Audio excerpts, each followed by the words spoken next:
Hello, I'm back, and there's a very good reason why I've not been active for the last week or so. Happy New Year, obviously, everybody. Yeah, jumping back in front of the camera now because Heatran is coming into raids tomorrow, if I actually get this video up on time. So, a raid guide is needed, obviously, and Virizion's finally leaving after 3 weeks, and also the egg event's rubbish. I don't know if you've seen other people's videos on social media and stuff, but it's just not very good. I'll go over some details if I find a place to set up the camera. I hope the camera doesn't fall over. Heatran is coming. Heatran's coming back with the shiny. It'll be here from the 8th for us until the end of the 4th of February, I think. So it's here for a solid month, pretty much. And it will have a shiny available. That's why we're quite excited. It's coming back. However, it's changed a bit since it was last year, over a year ago actually. But there are some fundamental things that stayed the same. It's double weak to ground. Much like Virizion was double weak to flying, it makes it a durable legendary. So if you're top tier, you know, level 36 upwards, you've got some prime counters which I'll go through, you'll be able to take this down with potentially just 2 of you. But Heatran now has Flamethrower as a charge attack, which means that the camera's going to fall over. That improves its DPS. It made it a much better Pokemon. That's something to watch out for, especially with Excadrill, but we'll come on to that. Heatran is a fire and steel type Pokemon, making it weak to fighting, water, and double weak to ground.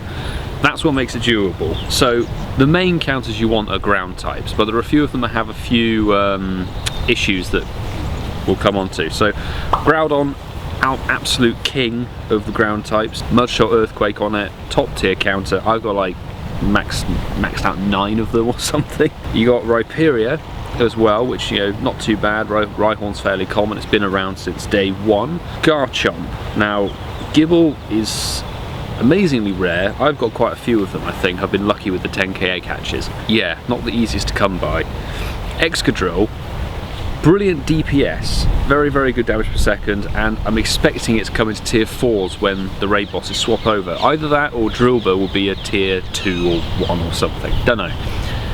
But Excadrill, because that's a ground and steel type, that gets KO'd by fire moves, which obviously Heatran has 2 of now. It can learn Fire Blast and Flamethrower, so watch out for that. I've got a maxed out Hundo, which I just finished doing, and I'm now walking as my buddy. Just be wary with Excadrill. Rhydon is like a sort of beta Rhyperior. If you haven't got the Sinnoh Stone or for whatever reason, you can still use Rhydon. And amazingly, Golett has made the cusp, but it's a ground type, so that's obviously why. A couple of spare alternatives are Swampert, you got Donphan, which has double ground type moves, and Golem. Ground types are your friend for the next month, but if you don't have any powered up ground types, you can still go with water types, so Kyogre, Gyarados, Swampert.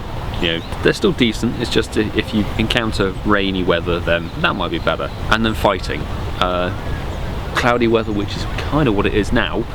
Machamp. Tomorrow I will definitely be out. There's raid hours, so get out there. There'll be a good group of us. We'll probably start at Lammas and weave our way around. We want to get as many raids in, as many shinies as possible, so that's good luck. Hopefully you can get the shiny Heatran. It's a pretty interesting shiny. It's not that different, but it's like a slightly different tone makes it look vastly better in my opinion. And due to its move pool shake-up a couple of months ago, it's actually a much better fire type than it was previously. So yeah, not a bad one to have. It's very tanky, very high CP Pokemon, so go and get it. It's vastly more useful than Virizion, which we've been stuck with for a while. Before we get back into the swing of trying to do a couple of videos a week, I'll take you through some of the things that have happened in the new year. So I hit 100 million XP yesterday, thanks to the Adventure Sync, you know, extra rewards thing. That was what tipped me over to 100 mil. So 5 times level 40. Very glad I got to there. Next target 150 mil. I want to see how far I can get before we get to Dortmund Go Fest. Had a couple of new shinies, which is really nice to start the new year.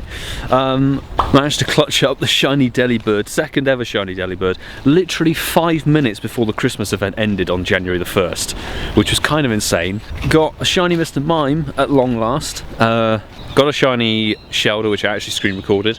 That's like my 8th or 9th, so that was okay. Cool with that. And finally, I got a shiny Meowth. totally random while coming back from Highgate while having dinner with some friends and family. Yeah, shiny Meowth with its little pink tail and stuff, so I'm quite happy I managed to get that.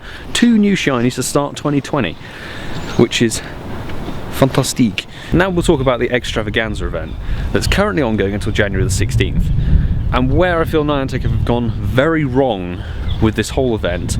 And you may have seen on social media, a lot of people are rightly hacked off the shiny Party Hat Wormpool isn't spawning at all. It's only available in 2km eggs, and there are a few issues with that. Let's start with the positives. So double hatch Candy and Stardust is really good. You can whack a star piece on, that's a lot of dust, and actually, you know how I was saying the 50,000 dust if you wall 50k and then you multiply it with a star piece, it actually works. You do get 76.5 thousand or something, which I don't know how that works out math-wise.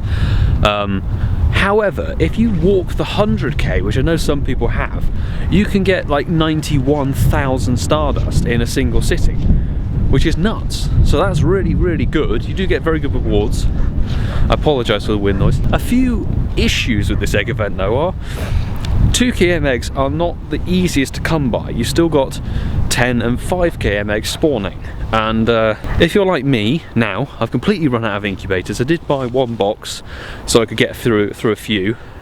It took me 2 or 3 days to actually hatch a Wormpool out of 2km eggs. The Stardust is fantastic, it's boosted me to about 400k, but I hatched about 26 Pichu before getting the Wormpool. Now, I haven't even done a Wobbuffet or Raticate Rage yet, which I will do. I'll try and get around to doing them. But it's an egg event, and if you're going to put on the poster and stuff about Party Hat Wormpool, people have joked about wanting it in the game since they put it on the screensaver for the 2019 New Year.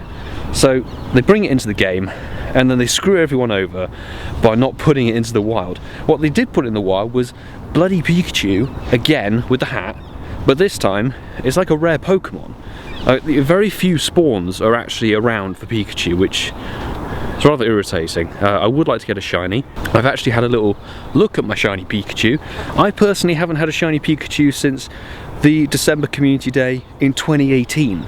So the whole of 2019 I had no shiny Pikachu with all of the damn events going on, and even Go Fest, etc., which is extraordinary. That's kind of my point of view on the egg event. It's a bit of a hit or miss thing. I'll try with my single incubator now and see if I can get through some 2km eggs, but I'm now not expecting very much because, you know, Party Hat Wormpool shiny is quite rare, it's hard to come by even normally, and there's a lot of other stuff in 2Ks, like Snivy and Oshawott and that sort of thing, so they're hatching more commonly out of 2km eggs. Take it or leave it, I'd say. It's not really the best event in my point of view. Anyway, I really don't know what to do now. I think there's a raid, so I may be back. Right, okay, just jumping in quickly. Well, it's an okay ground type, I guess, but I think just for the sake of the video, I'm actually going to finally evolve to PoGoMiloUK, that's what it's called. We're going to get Golurk in Golurt, I don't know, it's a Gem 5 thing. We're going to evolve it, finally put it in the decks. I had no real need to, because it was a 10k egg hatch or a quest in the Halloween thing, the Halloween event, and I just sort of forgot about it. It does look very cool though. I must say, it's a really good design. It's just a shame that it's a sort of beta ground type, and ghost type.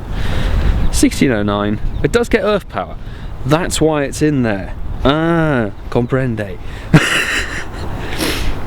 Earth power 2-bar charge move charges up a lot faster than obviously Earthquake, so that's probably why it's in the tier list. Okay, cool. I may chuck him into a raid for fun. Lovely. Also, for the sake of the video, I have this 91 or 89% Lucky Cubchoo, which obviously I never evolved to Bear Arctic in the winter event, so we'll do it now. I did manage to stack up on like 600 plus candy, and I did have a 96% that came off a Glacial Lure on the last day of the event, but it's like 13 attack. I have no idea if Bear Arctic is a good ice type, but we'll see. It's in the decks. It's kind of cool. It's got like a frozen beard. 2573, that's annoyingly not good for PvP at all. Possibly a dragon type slayer. Cool, dexing 2 mons today, finally. Also just going to throw in this little tip. The buddy system, getting it to excited mode, which I know Trainer Tips weeks ago covered, there's like a sub-points system that you can use to get to unlocking more hearts essentially for the day. And it does require you to do a couple of menial tasks. However, the trick I've been doing while I've been at home and working on the flat and stuff like that, just through every day, I know it's a bit more tricky if you've got an office job or if you're at school. I set like a 30-minute timer on my phone and turn off AL Plus because it's just been too problematic recently. All I do is I go into the buddy menu, hit play, and all I do is I just do an interaction, feed a berry, and take a photo every 30 minutes, and then if I can, I'll try and do like a team leader battle. Obviously I've got Excadrill, so I go against Spark in Master League, and that takes down all 3 Pokemon fairly easily. It's an easy battle to do rather than trying to find a PvP player or trying to find a rocket stop, which you need to go out and about to do. But I found that I've been getting to excited mode within a couple of hours pretty easily. So that's a little tip from me to do if you can be bothered. To end this video, because I was waiting for a level 2 to come on game, there we go, get me back to Sierra. I was waiting for a level 2 at Town Hall, and it hatched a Marwell rather than a Wobbuffet or Raticate, so I'm not doing that. We'll do a battle with Sierra, because Sierra gives you Shadow, Shiny, Absol. She has different Pokemon nowadays, I think, so I don't know, I'm going to have to do this and see what happens. I'll just record it and see if I can actually get through. Yeah, I've forgotten completely what she has, Pokemon wise. I've just no idea. Alright, we'll go Absol.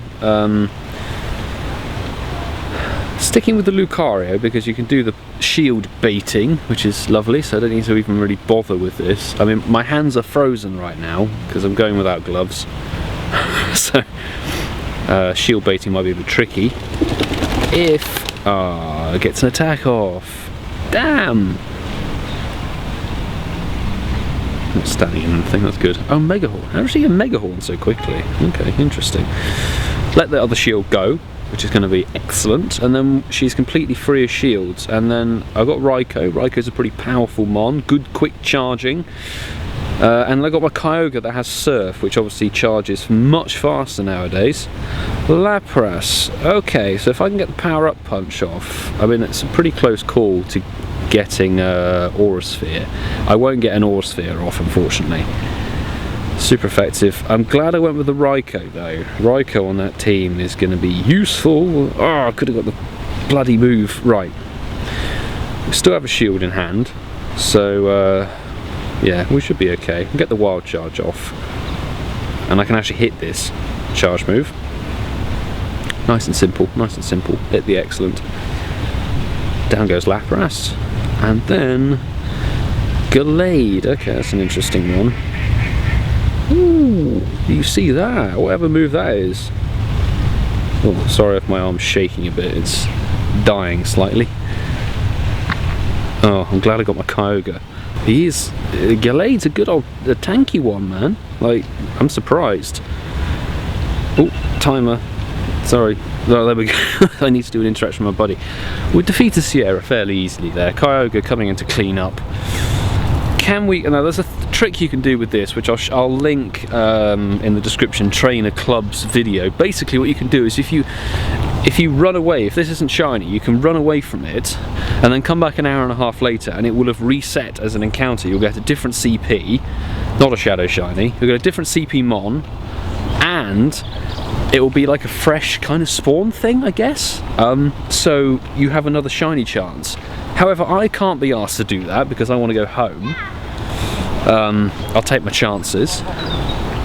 But because the Rocket Leaders stay in the same place every day, so if you can kind of jump in between the stops, you can improve your odds. Anyway, got that down. Is it any good? No, never are. They never are. With that, I'm going to say see you all tomorrow for Heatran Raid Hour. Thank you very much for watching. Make sure to subscribe if you are new with the notifications on.